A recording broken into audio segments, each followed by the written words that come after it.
وأصلح لي آخرتي التي فيها معادي، واجعل الحياة زيادة لي في كل خير، واجعل الموت راحة لي من كل شر. رواه مسلم. وعن ابن عباس رضي الله عنهما أن النبي صلى الله عليه وسلم كان يقول عند الكرب: لا إله إلا الله رب العرش العظيم، لا إله إلا الله رب السماوات ورب الأرض رب العرش الكريم. رواه مسلم.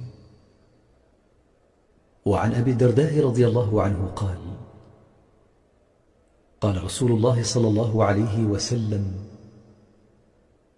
ما من عبد مسلم يدعو لأخيه بظهر الغيب إلا قال الملك ولك بمثل. رواه مسلم. وفي رواية عن أم الدرداء رضي الله عنها قالت: فإن النبي صلى الله عليه وسلم كان يقول: دعوة المسلم لأخيه بظهر الغيب مستجابة، عند رأسه ملك موكل. يوجد هذا الفيديو في صفحة منجر في الغرباء.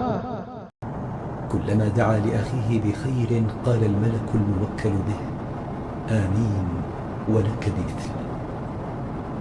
رواه مسلم. وعن أبي هريرة رضي الله عنه عن النبي صلى الله عليه وسلم أنه قال: لا يزال يستجاب للعبد ما لم يدع بإثم أو قطيعة رحم ما لم يستعجل. قيل: يا رسول الله ما الاستعجال؟ قال: يقول قد دعوت وقد دعوت فلم أر يستجيب لي، فيستحسر عند ذلك ويدع الدعاء. رواه مسلم. وعن أبي هريرة رضي الله عنه قال: قال رسول الله صلى الله عليه وسلم: والذي نفسي بيده لو لم تذنبوا لذهب الله بكم ولجاء بقوم يذنبون فيستغفرون الله فيغفر لهم. رواه مسلم.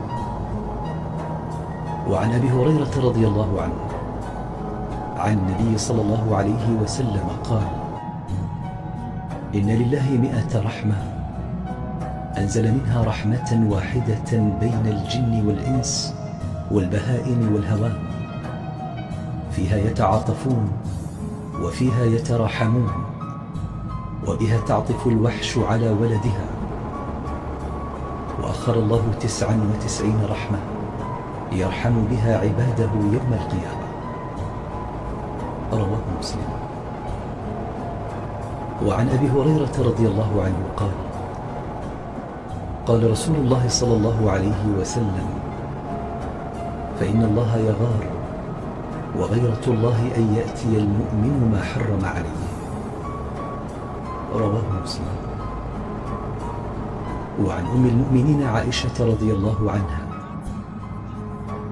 أن رسول الله صلى الله عليه وسلم كان إذا أخذ مضجعه نفث في يده وقرأ بالمعوذات ومسح بها جسده. رواه البخاري. وعن أبي هريرة رضي الله عنه قال: قال رسول الله صلى الله عليه وسلم: ينزل ربنا تبارك وتعالى كل ليلة من السماء الدنيا حين يبقى ثلث الليل الآخر فيقول: من يدعوني فأستجيب له، من يسألني فأعطيه، من يستغفرني فأغفر له. رواه البخاري.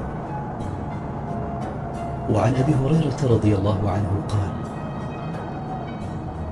قدم الطفيل بن عمرو على رسول الله صلى الله عليه وسلم فقال: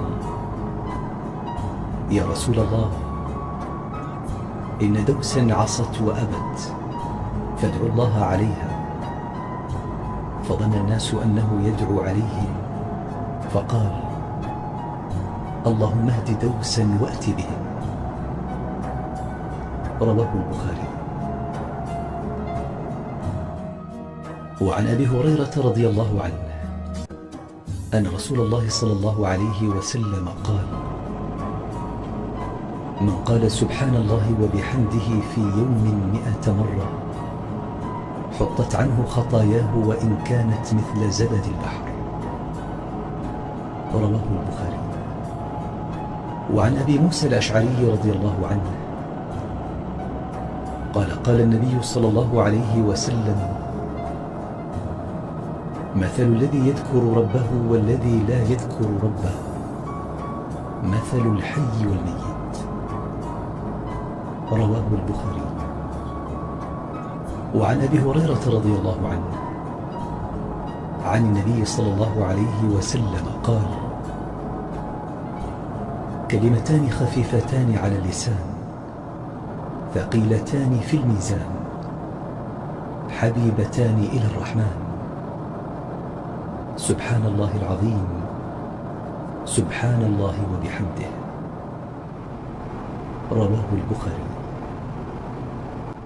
عن أم المؤمنين عائشة رضي الله عنها أنها سألت رسول الله صلى الله عليه وسلم عن طاعون فأخبرها أنه كان عذابا يبعث الله على من يشاء فجعله الله رحمة للمؤمنين، فليس من عبد يقع طاعون فيمكث في بلده صابرا يعلم أنه لن يصيبه إلا ما كتب الله له إلا له مثل أجر الشهيد. رواه البخاري. وعن عوف بن مالك الأشجعي رضي الله عنه قال: كنا نرقي في الجاهلية فقلنا: يا رسول الله كيف ترى في ذلك؟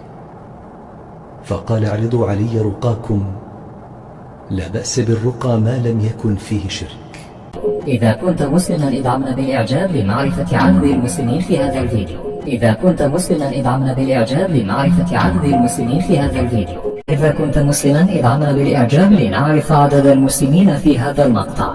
ولا تنسى أن تصلي على النبي محمد صلى الله عليه وسلم. شكرا لكم على المتابعة. إذا أتممت هذا الفيديو فصل على محمد وعلى آل محمد صلى الله عليه وسلم. ولا تنسى دعم القناة بزر لايك والاشتراك في القناة لكي يصلك كل جديد. السلام عليكم ورحمة الله.